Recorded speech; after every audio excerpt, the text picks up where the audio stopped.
आज बाबूजी कुछ ज़्यादा ही सुबह उठ गए थे। बाहर वाले कमरे से लगातार खटखट की आवाज़ आ रही थी। पता नहीं इतनी सुबह सुबह उठकर बाबूजी कमरे में क्या कर रहे हैं। देखती हूँ जाकर। सुधा उठकर जाने लगी तो अजय ने टोका, कहाँ जा रही हो? सो जाओ आराम से। नींद हराम करने की ज़रूरत नहीं है, समझी? अरे देखने तो दीजिए कि बाबूजी क्या कर रहे हैं। कहीं कोई परेशानी तो नहीं उन्हें? कोई परेशानी नहीं है, बेचैनी है और कुछ नहीं। अजय ने तकिए से अपना कान बंद करते हुए कहा, तुम्हें याद नहीं है क्या आज कौन सी तारीख है? ओ मैडम, याद करो ना, आज 30 तारीख है, जो कि आज माँ आने वाली है। अजय आगे बोलता गया, 3 महीने पूरे हो गए आज। माँ आने वाली है हमारे पास, और इसी खुशी में बाबूजी को नींद नहीं आ रही है। अभी से ही इंतजार में नहा धोकर बैठ जाएंगे। पता नहीं 70 साल की उम्र में कौन सा उमंग बाकी है मिलने का। इतना तो हमें भी कभी नहीं हुआ इस 10 सालों में। एक व्यंग भरी हंसी अजय के होठों पर खेल गई। लगभग 3 सालों से लगातार यही नियम चल रहा है।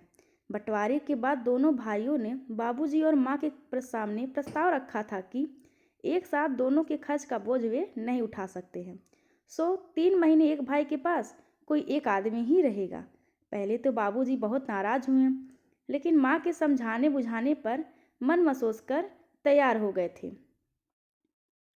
दूसरा कोई चारा भी तो नहीं था। जिंदगी में जो कमाया सब बच्चों को पढ़ाने लिखाने में खर्च हो गया।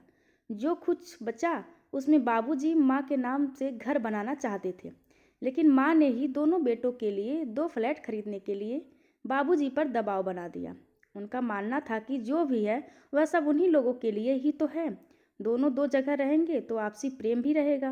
रिटायर होने के बाद हम जब चाहेंगे कभी इस बेटे के पास तो कभी उस बेटे के पास रहेंगे। उन्हें क्या पता था कि दोनों की जिंदगी रेल की पटरी बन जाएगी और अकेले अकेले मंजिल तक अपना सफ़र तय करेंगी। अक्सर छोटा बेटा भाई माँ को लेकर आता था और एक दिन बाद बाबूजी को लेकर चला जाता था, अगले 3 महीने के लिए।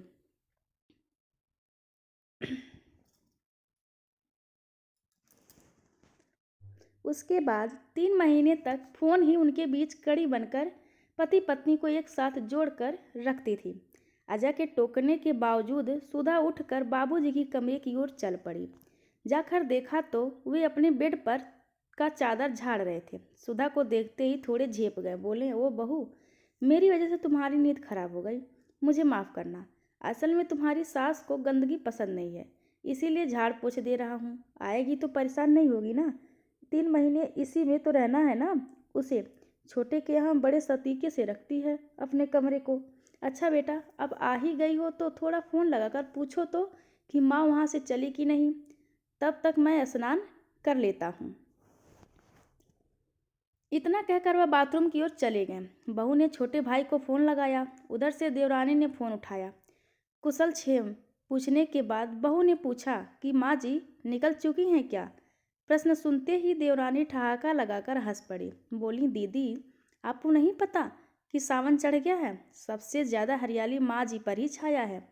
कल उन्होंने हरी चूड़ियाँ हरी बिंदी मंगवाया है मुझसे। सजने में लगी हैं सुबह से। लगता है जैसे पहली बार जा रही हैं बाबूजी से मिलने। 4 दिन से तैयारी कर रही हैं। पता नहीं इस उम्र में कौन सा उमंग बाकी है जो इतनी तैयारी है बाबूजी से मिलने के लिए। ए, पति तो तैयार होकर बैठे हैं, देखिए कब तक निकलती हैं। चलिए, कम से कम 2-3 तो मुझे इस जिम्मेदारी से छुटकारा मिलेगा। तंग आ गई हूँ 3 महीने से इन्हें ढोते ढोते। सामने से नहाकर बाबूजी आ रहे थे, सो बहू ने स्विच ऑफ कर दिया और बोली, बाबूजी, माँ की थोड़ी देर में निकल जाएंगी।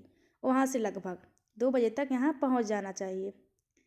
आप तैयार हो लीजिए, मैं आपके लिए चाय बनाती हूँ। ऑफिस निकलते हुए अजय ने कहा, सुनो, आज ऑफिस में कुछ ज़रूरी काम है। माँ आएंगी तो फ़ोन करके परेशान मत करना, मैं नहीं आ पाऊँगा। माँ आते ही सबसे पहले आप ही को तो ढूंढती हैं। अरे वह सब दिखाया है, वो मेरे लिए नहीं, उनको बानी से मिलने की बेचैनी रहती है। दोपहर के समय एक ऑटो घर के बाहर आकर रुक गया। आवाज़ सुनते ही बाबूजी कमरे से लगभग दौड़कर बाहर आए। एक अलग तरह की चमक उनके आंखों में, जैसे किसी चकोर को चांद मिल गया हो। बहू भी जल्दी से बाहर आई। उसने माँ के पाँव छुए। माँ ने प्यार से बहू को ऊपर उठाकर गले से लगा लिया। छोटे भाई ने माँ के सारे सामान को बाबूजी के कमरे में रख दिया। शाम को अजय ऑफिस से आया, माँ के पैर छुए और अनमने ढंग से खुश रहने का दिखावा करने लगा। बाबूजी आज बहुत खुश थे। सबने मिलकर रात का खाना खाया। सब सोने की तैयारी करने लगे। अजय थकान के कारण पहले ही आकर सो गया। देर रात तक कमरे से माँ बाबूजी की बात करने की आवाज़ आ रही थी। अजय खिन्न होकर बोला, पता नहीं इन लोगों के बूढ़े देह में कितनी ताकत है। लगता है 3 महीने नहीं 3 साल पर मिल रहे हों। इनकी बातें खत्म होने का नाम ही नहीं ले रही है। थकते भी नहीं। वाह रे रिश्ता। इस बार बहू चुप नहीं रह सकी। बोली, शायद आपको पता नहीं है कि देह के भीतर एक बहुत ही कोमल दिल भी है, और जब दिल से दिल का रिश्ता जुड़ता है तब वहाँ देह का कोई अस्तित्व नहीं रह जाता। माँ बाबूजी के बीच अब वही अलौकिक रिश्ता है। देखते देखते बाबूजी के जाने का समय आ गया। छोटे भाई ने बाबूजी को जल्दी तैयार होने के लिए बोला और बाबूजी का सामान कमरे से बाहर निकालने के लिए माँ को आवाज़ लगाने लगा। बहू ने देखा माँ का चेहरा मुरझाया हुआ था। वह भरे मन से बाबूजी की अटैची को बाहर खिसका रही थी। अजय बाहर ऑटो लेकर आ चुका था। जल्दी करो चिल्ला रहा था। बाबूजी ने एक झलक माँ को देखा और अटैची उठाने लगे।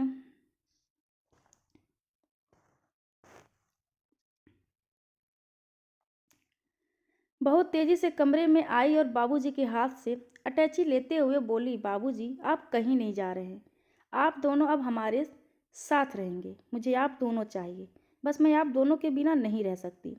माँ बहू को कलेजे से लगाते हुए बोली, बेटा तूने तो वह खुशी दी है जो खून के रिश्ते ने भी नहीं दिया। इस ढलती सांझ में आस का दिया जला दिया है तुझे हम दोनों की उम्र लग जाए। अजय समझ नहीं पा रहा था कि उसकी पत्नी ये क्या कर रही है, लेकिन उसने बस इतना कहा, कल अगर यही हमारे बच्चे रह करेंगे तो आपको कैसा दर्द होगा। और बच्चे वही करते हैं जो माँ बाप को करता देखते हैं। अजय के पास अब बोलने को कुछ नहीं था। तो दोस्तों, यह कहानी आप सभी को कैसी लगी कृपया कमेंट करके ज़रूर बताएं, और चैनल को लाइक शेयर और सब्सक्राइब करना बिल्कुल ना भूलें। धन्यवाद आप सबका।